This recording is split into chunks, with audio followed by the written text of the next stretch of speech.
ቅዱስ ሚካኤልን አባቴ የሚል፣ ድንግል ማርያምን እናቴ የሚል፣ ኪዳነ ምሕረትን ጠባቂ የሚል፣ ሥላሴን ፈጣሪ የሚል ሰውን እንዴት ይሳደባል? የቅዱሳንን ስም ይዘን የቅዱሳኑን ስም አሰድበን እንኳን የክርስቶስ አካላትና ብልቶቹ ልንሆን ቀርተን ራሳችንን እንኳን የሚገልጥ ማንነት እኮ የለንም። እንኳን ስማችንን ተውት። ጳውሎስ ክርስቶስን እንደምመስለው እናንተ እኔን ምሰሉ አለ። ስለዚህ ጳውሎስን የመሰለ ታላቅ ሰው ስለሆነ ልሳነ ጳውሎስ የሚባለው ቅዱስ ዮሐንስ አፈወርቅ ነው። ዳንኤል አዲሱ ዳንኤል የተባለው ታላቅ ሰው። እያንዳንዱ ክርስቲያን ግን ክርስቲያን ለመሆኑ መገለጫው የቱ ጋር ነው? አንገቱ ላይ ነው፣ ማኅተሙ ነው። ለምንድን ነው አንገት ማኅተም ላይ የምናደርገው? ዋናው ትልቁ ርብርብና ትግል ሕክምናውን የደረሰበት ጭንቅላትን ማቆየት ነው፣ ራስን ማቆየት፣ አይምሮን ማቆየት ነው። እንግዲህ ዛሬ ብትመለከቱ የክርስትናው መገለጫ እንደው በየማህበራዊ ሚዲያው ላይ ስሞቻችን ብዙዎቻችን እንደዚያ ነው። እንዲያውም በዋናው ስም አይገለጥም ሰው። በጣም ብዙ አካውንት ይኖረዋል፣ ሳይደብቁ ሳያፍሩ እንደ ንስሐ የሚናገሩም ስላሉ ብዬ ከዛ በብዙ አካውንት ብዙ ስራ ይሰራሉ እና ስማቸው ደግሞ በጣም ብዙዎቹ የቅዱሳን ስም ነው የሚሆን፣ ራሱን እግዚአብሔርን ይሆናሉ።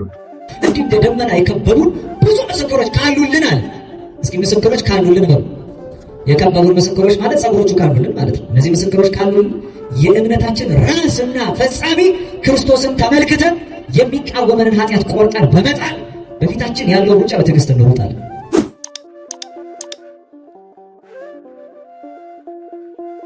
እንግዲህ ትንሽ የምንማረው ስለ ራስ ብንችል ያው ራሳችንን ገዝተን እንድንሄድ ራሳችን እንድንችል ጭምር በመጨረሻው ማናጠቃልልበታል። ስለ ራስ ነው የምንማረው። ነገር ርዕስ ወይም ስለ ራስ ነው የምንማረው። ርዕስ የሚባለው ራስ ነው፣ መነሻ ነው። እንዲያውም ስንማርም ታውቃላችሁ የትምህርቱ ርዕስ እንላለን። የትምህርቱ ርዕስ ማለት የትምህርቱ ራስ ማለት ነው። ራስ ማለት ዋናው ነገር ነው። ራስ የሚባለው ራስ ማለት ሁለመናችን የሚቆጣጠረን ነገር ነው። ራስ የሚባለው ገዢ ነው። እንዲያውም የሀገራችን የተመቸ ነው ለባለስልጣናቱ ራስ አበበ የሚባሉ ሌላ ማን ራስ ታውቃላችሁ? ራስ ደስታ ዳምጠው አይደል? ከቀድሞ ከነበሩት መሳፍንተ ብሔር መካከል ገዢዎችን የጦር አለቆችን ከፍ ሲያደርጓቸው ራስ የሚል ስም ይሰጧቸው ነበር። ራስ ማለት ገዢ ማለት ነው። ርዕስ ማለት ገዢ ማለት ነው። ሰውነትን የሚገዛው ራስ ነው። ራስ ነው። ራስ ባለበት በዚያ አለና ሕዋሳት ይኖራሉ አለ። እሱ የኛ ራሳችን ስለሆነ ወደ ራሱን የሳበን እኛንም ቤተክርስቲያንንም አለ። ይሄ የተነገረው ስለ ዛሬው እርገት ነው። በእርገቱ ወደ ሰማይ ከፍ ያለው አምላካችን ከመያለብ ውርገተ ጻድቃንም እንደሚያርጉ በምድር እንደማይቀሩ ከፍ ብለው ወደ ላይ እንደሚወጡ በደመና እንደሚነጠቁ ለመናገር ክርስቶስ ወደዚያ ሄደ። እሱ የኛ ራስ ነው። የተሰቀለው በራስ ቅል ነው። የሰማችሁ ነው። ራስ ባለበት የተሰቀለው በራሳችን ላይ ያን መስቀል ሁልጊዜ እንድንስለው ክርስቶስ በዓይኖቻችሁ መካከል እንደተሰቀለው ሆኖ ተስሎ እንዳታስተውሉ ማነው አዚም ያደረገባችሁ ብሏል የገላትያን ሰዎች ቅዱስ ጳውሎስ። በራሳችሁ ፊት በፊት ለፊታችሁ። ለዛ ነው በሰው ልጆች ራስ ላይ የክርስቶስ ስቅላቱ መከራው ማዳኑ የታተመ እንዲሆን የተሰቀለበት ስፍራ ራሱ ራስ ቅል ነው የሚባለው ጎልጎታ። የአዳም ራሱ የፈረሰው በዛ። ሰዎች በትንሣኤ ዘጉባኤ ሲነሱ አካል ቢፈርስ ሰውነት ቢበሰብስ ይሄ በጣም ዲኮምፖዝድ የሆነውን ሰውነት ሪኮምፖዝ አድርጎ እግዚአብሔር የሚያስነሳበት ትክክለኛው ስፍራ የራስ ቅል የፈረሰበት ነው። ራስ ባለበት ነው። የመጀመሪያው ነጋሪ ሲመታ የጠፉት በሙሉ ተሰብስበው ራስ ባለበት ቅል ስፍራ ላይ ይመጣሉ። ይሄን የቅዱስ ያዕቆብ ዘሥሩግ ቅዳሴ ታዳፊ ነፍስ የመጨረሻው ክፍል ላይ ተሰሙታላችሁ። በእነዚህ በትንሣኤ ሙታን ክብር ሲገል ራስ ካለ በዚያ ሕዋሳት ሁሉ ይሰበሰባሉ። ራስ የሚባለው የስልጣን የማዕረግ መለኪያ ነው። ራስ የሚባለው የሁሉ ነገር መቆጣጠሪያ ሞተሩ ነው። እንደው እንደ ስነ ህይወት ትምህርት በስነ ህይወት ፊዚዮሎጂ የሚባለው ትምህርት ላይ ስለ ብሬን ሲስተም ወይም ሴንትራል ነርቨስ ሲስተም ሲባል ማዕከላዊ የሆነ የነርቮቻችን መዋቅር አለ። ያ ማለት የሁሉ ነገር መቆጣጠሪያ ነው። በቃ አይምሮ ካለ ወይም ራስ ካለ ራስ ውስጥ ያለው በራስ ቅል ያለው ይሄ አይምሮአችን በሙሉ ሰውነትን የሚገዛን የሚቆጣጠር ዋናው ክፍል እሱ። ስራውን ካቆመ ሰው ቆሟል ማለት ነው። እንዲያውም አባቶቻችን አንድ የእምነት መገለጫ አድርገው እኛ ኦርቶዶክስ መሆናችን በምን ይታወቃል? መገለጫችን እንጠጣለን። አንድ ሰው ጠጥቶ ሰከረ ወደቀ አሉ።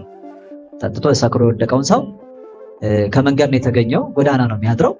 ከዚያ እንዴት ይቀበሩት? ቤተክርስቲያን ይቀበር፣ መስጊድ ይቀበር፣ ሌላ የመቃብር ስፍራ ማለት ነው። መስጊድ ውስጥ እንኳን መቃብር የለም። ቤተ እስልምና የመቃብር ስፍራ አለ ወይስ የፕሮቴስታንቱ እምነት የሚቀበር ወይስ እምነት የሌላቸው ሰዎች ማዘጋጃ የሚቀበርበት የት ይቀበር ተባለ። አንድ ሰው መጣን፣ ይሄ ብቻ ነው የሚቀበረው አለ። ቤተክርስቲያን ማለት አይ እርግጠኛ ነኝ ኦርቶዶክስ ነው። ሲያዩ አንገቱ ላይ ምን የለም? ክር የለም።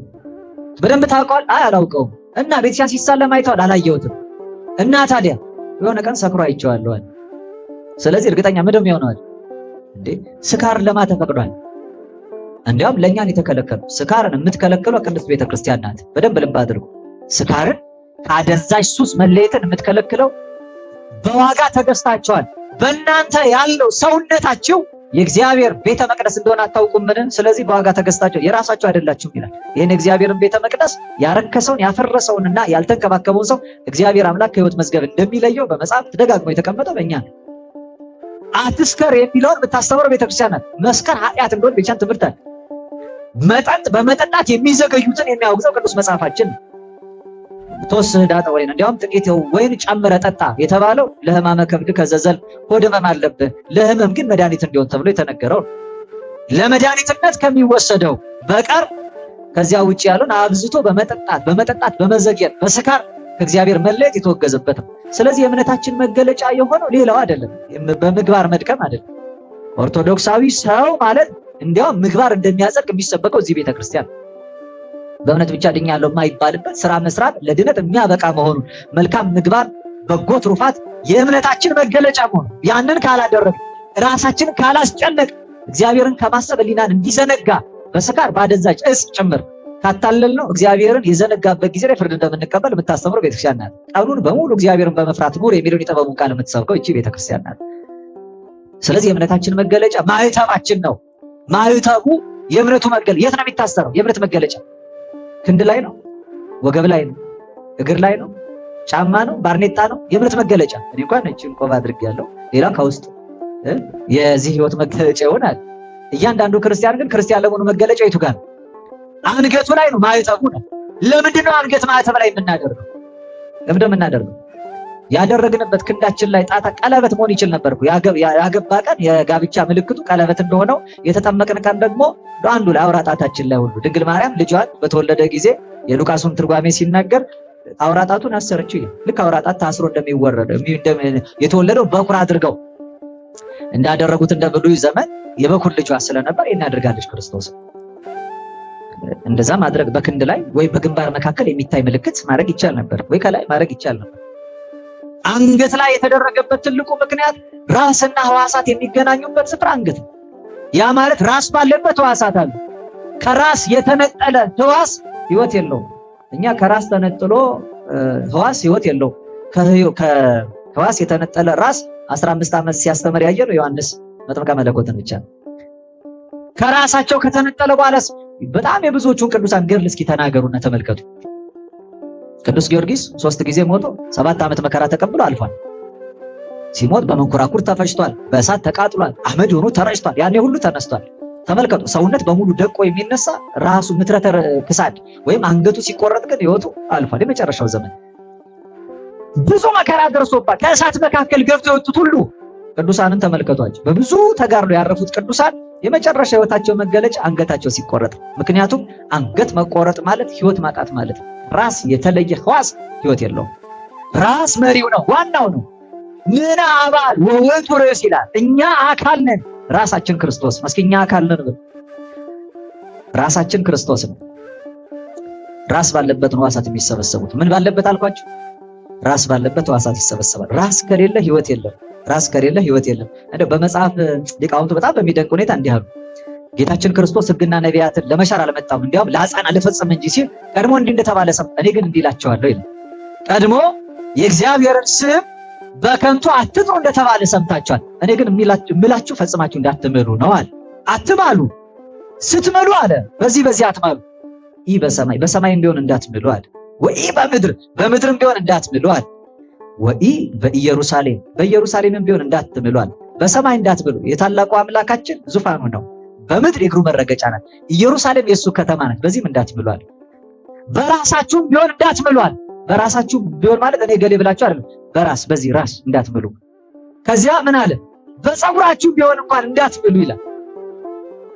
በሰማይም ቢሆን አትማሉ ሲል በመለኮት እንዳትምሉ፣ በምድርም ቢሆን እንዳትምሉ። መለኮት ከላይ ወርዶ ከድንግል ማርያም ነስቶ በተዋህዶ በስጋው እንኳን እንዳትምሉ ማለት ነው። በኢየሩሳሌም እንዳትምሉ ሰላምን በሚሰጥ በዚህ በእንተ ቅድሳት ሰላማዊት ሰላምን አስተበቁ ከመእግዚአብሔር ያስተሳለመን በሳለ ዚያው አንድ የምታደርግ ሰላማዊት ስለሆነች ስጋውና ደሙ ይላል። ኢየሩሳሌም የሰላም ከተማ ናት። ሰላም አድራጊው ኢየሩሳሌም የምንላት የምንቀበላት ስጋውና ደሙ ናት። ምክንያቱም ሰላም እሁበክሙ ሰላሜን እሰጣቸዋለሁ ወሰላም አሁየ የአባቴን ሰላም ተውላቸዋለሁ ያለው እሱ ነው። የተወልን ሰላም በቤተ ክርስቲያኑ ነፍስን ከስጋ የሚያስማማ ክርስቲያኖችን አንድ የሚያደርጋቸው ሁሉን የክርስቶስ ሙሽራ የሚያደርግ እኛ የክርስቶስ ሙሽሮች ነን። እኛ ምን ሆነን አልኳችሁ? የክርስቶስ ሙሽሮች ነን። ሙሽሮች ሚስት ማለት ነው። እሱ ዘቦ መራት መራዊ ውጡ፣ ሙሽራይቱ ካለችው ሙሽራ ነው። ስለዚህ ሙሽራይቱ እኛ ነን። እኔ ሙሽራው ነኝ የክርስቶስ። እናንተ ከተጣላን ብዙ ሚስት አለው ወደ ማለት ያስኬዳል። ወጥቶ ስባት አንድ ከተስማማን ለስጋው ደግሞ ከበቃን ብቻ ነው የክርስቶስ ሙሽራ መሆን የምንችለው። ምክንያቱም ያመኑትም አንድ ልብ አንድ ነፍስ ነበረቻቸው። ስለዚህ ባለ አንድ ነፍስ ሆነን ነው የምንቀርበው። አንድ የምታደርገው እቺ ሰላማዊት ኢየሩሳሌም የምትባለው እሷ ናት። ስለዚህ በስጋውና ደግሞ አትማሉ አለ፣ ባህሪው ናትና ማለት ነው። በራሳችሁም ቢሆን እንዳትምሏል። በራስ ያለው ራስ ማለት በክርስቶስ አትማሉ ማለት ነው አለ። ለምን ነን አባል ወውት ወረስ እኛ አካላቶችን እሱ ደግሞ ራስ ስለሆነ አይደል። በፀጉራችሁም ቢሆን ደግሞ እንዳትምሏል።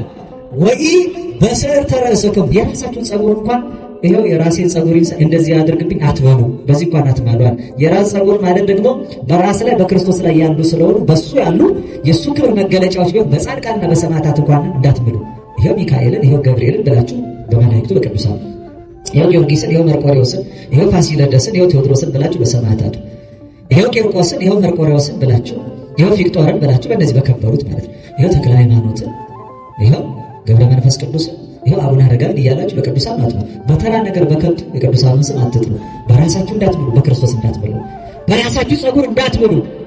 በራሳችሁ ፀጉር ክርስቶስን ባለ ሕይወታቸው በሙሉ የገለጡት ከሱ ያልተለዩ እሱ ላይ ኖረው የበቀሉትን ማለት ነው።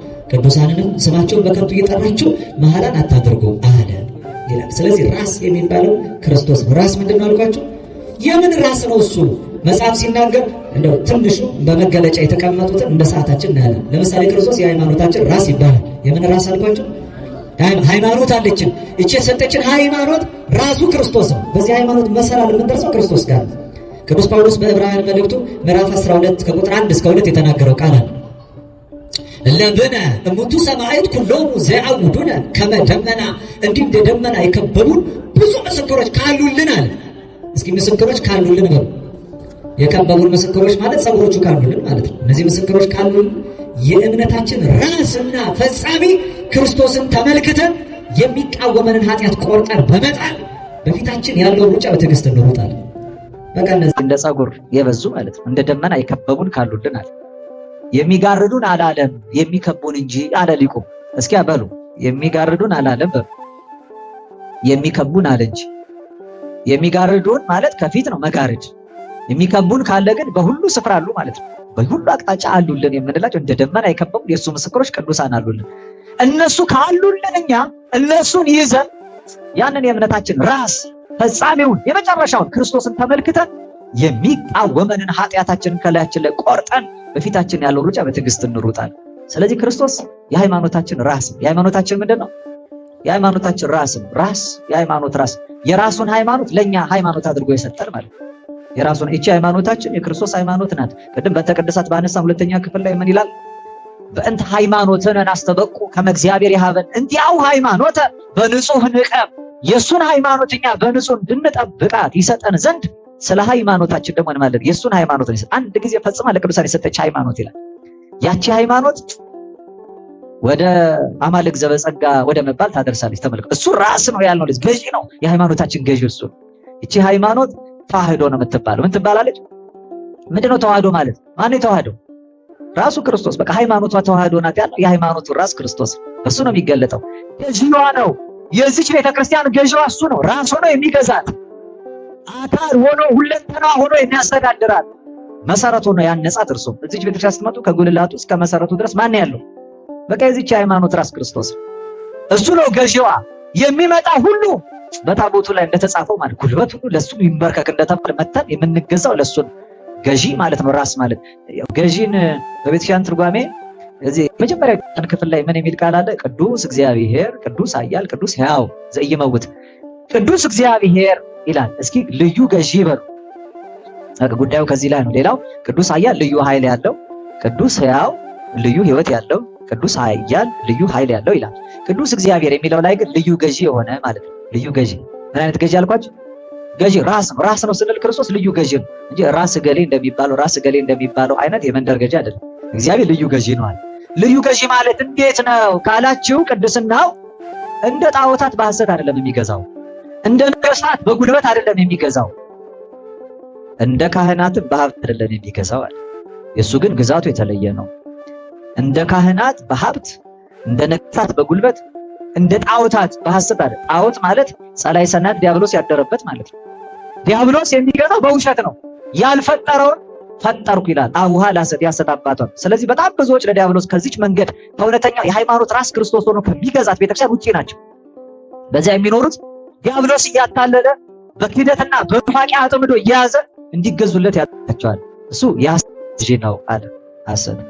ምድራውያን ነገስታት በጣም ዲሞክራሲ ሲሆኑ ህገ መንግስት አርቅቀው ይገዛል። በፈሊጥ ነው፣ ግን ያው ኃይል ነው። እምቢ ያላቸውን አልገዛ ያላቸው እንግዲህ ዝም ብሎ ይኖር አይሉትም፣ ወይኔ ቤት ይጨምሩታል። ስለዚህ ብልጣብልጥነት ባለው ስልት በጉልበት ነው የሚገዙት። ጉልበት ነው የሚገዛው። ሁሉ ባለ ነፍጥ፣ ሁሉ ባለ መሳሪያ። ግዛቱን ለማጽናት ድንበሩን ለማስፋት ሲል መሳሪያ ማያንግብ የለም። ስለዚህ መሳሪያ አንግበው የሚኖረው የጉልበት ገዢ ነው። ነገስታት የሚገዙት በጉልበት ነው አለ። የሰለጠነው ዓለም ተመልከቱ። አሁን እንደው በጣም ነፍስን አስጨንቆ የሚኖር እዳቸው የሚተርፈንን ነገስታት ተመልከቱ። አያላኑ በቃ የጦር መሳሪያው ብዛት፣ የሞተው ሰው ቁጥር የምንመለከተው የኃይል ማሳያ፣ ጉልበት ማሳያ። የሚገዙት በኃይል ነው። እነሱ በኃይል ይገዛሉ። ካህናትም በሀብት ይገዛሉ። ካህናት በምን ይገዛሉ? ሀብት። እሾች ናቸው ካህናት የሚባሉት አስተማሪዎቹ፣ በነፍሳችን ላይ እግዚአብሔር አምላክ የሾማቸው ራስ ናቸው እነሱ። ምክንያቱም የእግዚአብሔር በረከት በእነሱ ነው የሚገኘው። በመጽሐፈ ምሳሌ ምዕራፍ 10 ቁጥር 7 ላይ እስመ በረከተ እግዚአብሔር በውስተ ርእሰ ጻድቃን፣ የእግዚአብሔር በረከት ያለው በጻድቁ ራስ ላይ ነው ይላል። ራስ ተመልከቱ። በጻድቅ ራስ ላይ እግዚአብሔር በረከት አለ። የጻድቅ ራስ ማለት ሹመቱ ስልጣኑ ማለት ነው። ይሄ በካህናት ስልጣን ላይ ነው ያለው። ራስ ናቸው፣ ገዢዎች ተገዙላቸው ተብሏል። ዕብራውያን ምዕራፍ 13 ቁጥር 7 ላይ ተዘከሩ መኳንንቲክሙ ዘነገሩክም ቃል እግዚአብሔርን ቃል የነገሯችሁ ዋኖች አስቡ። ዋኖች የሚላቸው የእግዚአብሔርን ቃል የነገሩትን ማናቸው? እነዚህ ዋኖች የእግዚአብሔርን ቃል የሚናገሩ እሱ ወቆሙ ስልጣነ ዘከማው እንደራሱ ያለው ስጣቸውና ሰጥቷቸዋል። ስለዚህ ስጦታ ማለት ነው። ስጦታ ማለት ጸጋ ነው። ጸጋ ማለት ሰጠ፣ ጸጋ ስጦታ። ሀብት ማለት ወሀበ ሰጠ ከሚለው ነው የሚገኘው። እሱ ሀብት ማለት ስጦታ ማለት ነው።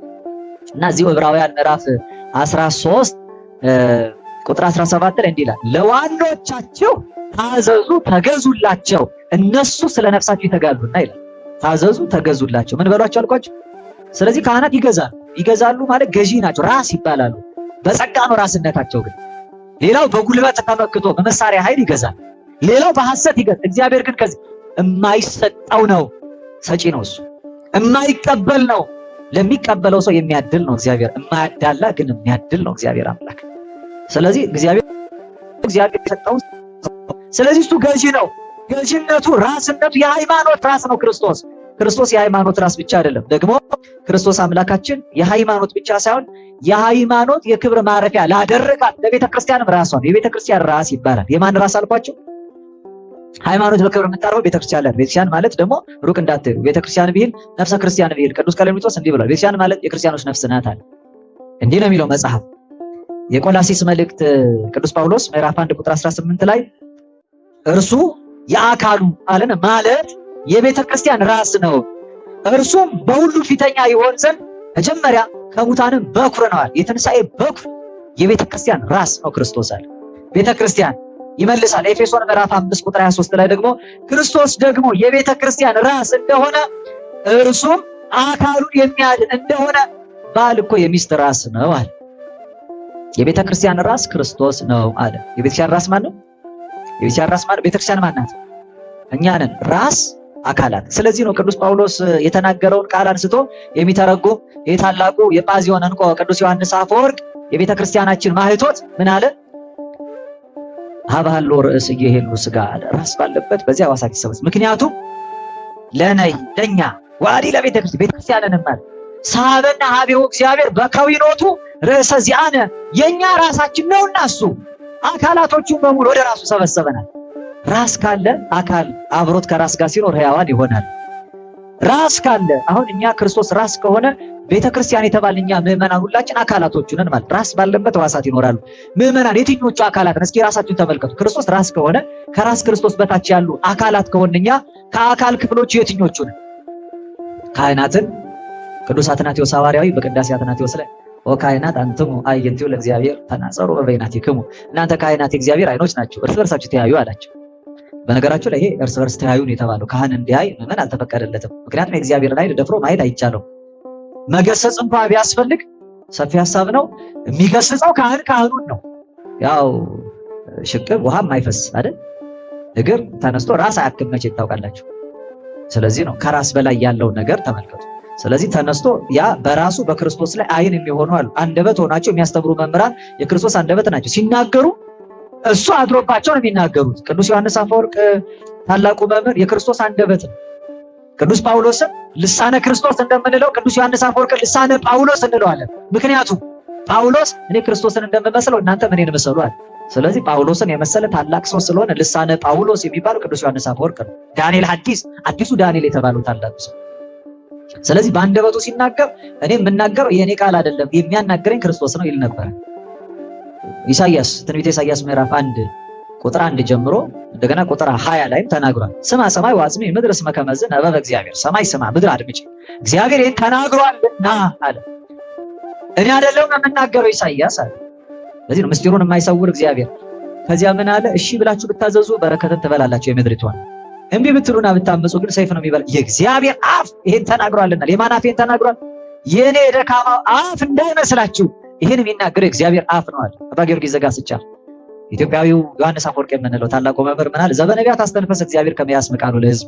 እግዚአብሔር ለሕዝቡ ቃሉን ማሰማት ሲፈልግ እኮ በነቢያቱ አድሮ ነበር የሚተነፍሰው ይላል። ስለዚህ ነቢያት እስትንፋስ የእግዚአብሔር አፍ ይባላል። ተመልከቱ፣ ራሱ ላይ ያሉ ሕዋሳቶቹ የሚባሉ እነዚህ ናቸው። እውነተኛ ንግግር የሚናገር የእግዚአብሔር አንደበት ይባላል። በጎ ዜና የሚሰማ መልካም የምስራች የሚያደምጥ ደግ ነገርን ለመስማት ጆሮች የፈጠሩለት ሰዎች የእግዚአብሔር ጆሮ ይባላል። ለምጽዋት የተዘረጋ እጅ ያለው ሰው እግዚአብሔር መዳፍ ይባላል። እጁ በሙሉ ለድሃ ቸርነትን የሚያደርግ ሰው ለእግዚአብሔር ነው የሚያበድሩ። ድሃ እግዚአብሔርን አብላኝ ይለዋል፣ እግዚአብሔርን አጠጣኝ ይለዋል። የሚሰጠው ሰው የእግዚአብሔር እጅ ነው ማለት ነው። አብላኝ ያለውን እግዚአብሔርን ተስፋ አድርጎ ላደረው እጆቻችሁ ከሰጡ ያ እጅ የእግዚአብሔር እጅ ነው፣ የማጅ ነው። ምክንያቱም እግዚአብሔር ድሃው ላይ አድሮ የሚቀበል ብቻ አይደለም፣ ሙዳየ ምጽዋት ብቻ አይደለም። ድሃ ዘያአሲ ተወካፊ እግዚአብሔር ሰጪ ነው ደግሞ ተቀባይ ነው። በባለጸጋው ላይ አድሮ ያመነ የታመነ ኮን የሚሰጥ እግዚአብሔር ነው ይላል። ስለዚህ እጆቻችሁ እግዚአብሔር እጆች ናቸው። ቤተክርስቲያን ከሆነ ቤተክርስቲያን ማለት እኛ ነን ካለ ማለት ነው። እግሮቻችን መልካም ዜና ለመናገር የሚፈጥሩ ናቸው፣ ክፉ ለማውራት የሚዳክሩ ናቸው። በጎ የምስራች ለማድረስ ሰዎችን ለመታደግ የሚፈጥኑ ሌሎችን ለማዳን የሚፈጥኑ ጠላትን ጭምር ለመርዳት የሚጣደፉ እግሮች ካሏችሁ እግሮቻችን የክርስቶስ አካላት ናቸው ማለት ነው።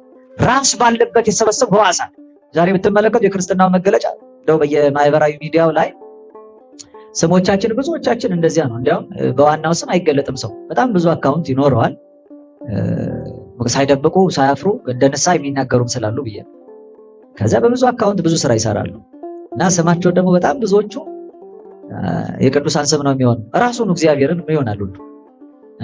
ከዛ የክርስቶስ አሽከር የክርስቶስ ባሪያ እንደሆነ ሊመሰክሩ ይችላሉ። የተዋህዶ አርበኛ እንደሆነ ሊመሰክሩ፣ ድንግል ማርያም እናቴ ሊሉ ይችላሉ፣ ቅዱስ ሚካኤል አባቴ ሊሉ ይችላሉ።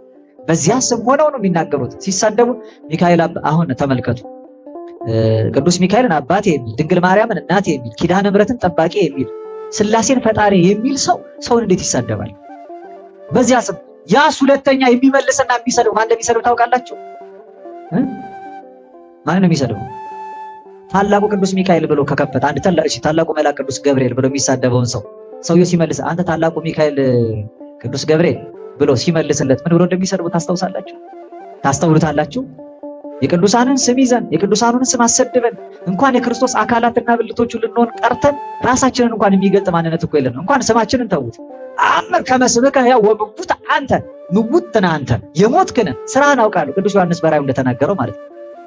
ስም አለ፣ ነገር ግን ሞተሃል። በምግባር ያልተገለጠ ስም፣ ማንነቱን የማይገልጽ ስም በቤተክርስቲያን ስም ተከፍቶ በቅዱሳን ስም ተከፍቶ የክርስቶስን ራስነት አካል አድርጎ የሚኖር እሱ ራስ ነው ከተባለ ሕዋሳቶቹ በሙሉ ከራስ ጋር ነው። ራስ የሚመራው አካል አሁን ለጭንቅላት የማይታዘዝ እግር አለ። ለጭንቅላት ለአይምሮ ማለት ነው። ለአይምሮ የማይታዘዝ እጅ። እኔ እጄን ለዚህ ያወራጫው እንኳን ስናገር አይምሮዬ ነገሩን ለማስረዳት ይሄን ስለምትናገር ወዲህ በል አሁን ልትናገረው እንዲህ አድርግ እያለ የሚያዘኝ ነው ማድረግ። ደመነፍስ አይደለም። ይሄ ከምናገረው ነገር ጋር ሊጣጣም በሚችልበት መንገድ አሁን እንዴት ያብራራው ነው ለማለት ነው እንዲህ ያሉት። ስለዚህ አካሄዱ ሊመራ ሊያስተዳድር የሚችለው እዚህ ያለው አይምሮ ክርስቶስ የሆነ ሰው አካል ከሆነ እርሱ ክርስቶስ የመራውን ስራ ብቻ ነው የሚሰራው። ስለዚህ ክርስቶስ የቤተ ክርስቲያን ራስ ነው። የመጨረሻ ክርስቶስ የህይወት ራስ ነው። መጽሐፍ እንደዚህ ነው የሚለው። ቅዱስ ጴጥሮስ በሐዋርያት ሥራ ምዕራፍ 3 ቁጥር 15 ላይ እስራኤላውያን ሲናገራቸው መንፈስ ቅዱስን ከተቀበለ በኋላ እንዲህ ይላል፣ የህይወትንም ራስ ገደላችሁታል፣ እርሱን ግን እግዚአብሔር ከሙታን አስነሳው፣ ለዚህም ነገር ንሕነሰ ሰማዕቱ እኛ ምስክሮች ሆነናል። እናንተ የገደላችሁት የህይወትን ራስ ነው አለ። ማንን የገደላችሁት? የህይወትን ራስ ነው የገደላችሁታል። እንዴት ተመልከቱ፣ የህይወት ራስ እንዴት ይሞታል? ህይወት አይሞትም። እናንተ ገደል ነው ትላላችሁ፣ እሱ ግን ሕያው ነው፣ እንዲያውም ህይወትን ሰጪ ነው። ሐዋርያት ሥራ ምዕራፍ 5 ቁጥር 31 ላይ መልሶ ይህን እግዚአብሔር ለእስራኤል ንስሐን የኃጢአትን ስርየት ይሰጥ ዘንድ ራስም መድኃኒትም አድርጎ በቀኙ ከፍ ከፍ አደረገው። ዛሬ ራስና መድኃኒት አድርጎ ነው በቀኙ ከፍ ከፍ ያደረገው። የህይወት ራስ ክርስቶስ ነው። ምን ብሏል? የኃጢአት ስርየትን ይሰጥ ዘንድ በአባቱ ቀኝ ራስ መድኃኒት የሆነው የኃጢአት ስርየት ይሰጥ ዘንድ በሉ እስኪ፣ የኃጢአት ስርየት ይሰጥ ዘንድ በሉ። ራስም መድኃኒት አድርጎ በቀኙ ከፍ ከፍ አደረገው። ዛሬ ክርስቶስ ያደረገው የኃጢአት ስርየት ሊሰጥ እንጂ ሊያሰጥ አይደለም። ልብ አድርጉ። ይህን ቅዱስ ጴጥሮስ መስክሮት፣ ሐዋርያቱ ይህን ያስተምረውታል። የኃጢአት ስርየትን እንዲሰጥ ነው ክርስቶስ። ጉዳዩን ከፈጸመ በኋላ ጉዳይ አስፈጻሚ ሆኖ አልሄደም። የኃጢአት ስርየትን እንዲሰጥ ነው ራስ ሆኖ ከፍ ከፍ ብሎ የተቀመጠው። ከራስ በላይ ነፋስ ይላሉ። ታዲያ ምን አለና ነው ራሱ ጉዳይ ፈጻሚ የኃጢአት ስርየት ሊሰጥ ተቀምጦ ህይወት ሆኖ መድኃኒት ሆኖ ሳለ ለሙታን ህይወት ለህሙማን መድኃኒት የሆነውን ክርስቶስን መድኃኒት አሰጪ ህይወት አሰጪ ኃጢአትን የሚደመስሳን የሚያስደመስ አድርገን የምናስበው ዛሬ በእርገቱ በአባቱ ቀኝ ተቀመጠ ያለው የህይወት ራስ ክርስቶስ ህይወት ሰጪውን የኃጢአት ስርየት ሰጪውን መድኃኒት የሆነውን ነው። እሱ መድኃኒት ነው፣ ራሱ ይሰጣል መድኃኒትን። እሱ ህይወት ነው፣ ራሱ ይሰጣል ህይወትን። እሱ የኃጢአታችንን ስርየት በመስቀል ላይ ካስወገደ በኋላ በደላችንን ነውራችንን በሙሉ ከዚህ በኋላ ለኃጢአታችን ስርየት ሊሰጠን ነው የተቀመጠው። የኃጢአት ስርየት ሰጪ ነው፣ መድኃኒት ነው፣ ህይወት ነው። የህይወት ራስ ይለዋል። የምን ራስ አልኳቸው? የህይወት ራስ። ከህይወት ራስ ጋር የሚኖር አካል ሁሉ ሕያው ነው። እንደነገር ሰማዕታት የሰማዕትነት መጨረሻቸው ምትረተ ክሳድ አንገት መቆረጥ። ለዚህ ነው ማህተባችን አንገታችን ላይ የሆነው። አንገቱ የተቆረጠው ብዙ ክርስቲያን ከህይወት ራስ የተለየ በጣም ብዙዎቻችን ሙታን ነን። አሁን በኃጢአታችሁ ምክንያት ሙታን ናችሁ ይላል መጽሐፍ። ኃጢአት የሚሰራ በደል የሚፈጽም ሰው የሞተ ሰው ነው። አሁን ዛሬ ከዚህ ህይወት ጋር ለመኖር የሚያበቃውን የህይወት ራስ ክርስቶስ ጋር የሚያስጠጋውን ህይወት ትምህርት ነው ቤተክርስቲያን የምታስተምረው። ተመልሳችሁ በህይወት ኑሩ ነው የሚለው መጽሐፍ። ተመልሳችሁ በምን ኑሩ? በህይወት ኑሩ። ህይወት ማን ነው? ነው አይደለም? ዮሐንስ ወንጌል ምዕራፍ 11 ቁጥር 25 ላይ አነ ውእቱ ብሎ ትንሣኤ ወህይወት፣ ህይወት እኔ ነኝ ትንሣኤ እኔ ነኝ ያለው እሱ የህይወት ራስ እሱ ነው። ህይወት ሰጪ ነው። ከህይወት ክርስቶስ ጋር ሀበ ሀሎ ርዕስ ይሄሉ ስጋ ራስ ባለበት የሚኖር ስጋ ራስ ባለበት የሚኖር አባል አካል ህይወት ካለ ሕያው ነው ማለት ነው። የሞተ ራስ ጋር ያለ አባል ምንም ራስ ይኖር እንጂ ህይወት የለውም። ሰው ከሞተ መቼም ጭንቅላቱ ወጥቶ አይደለም ከውስጡ።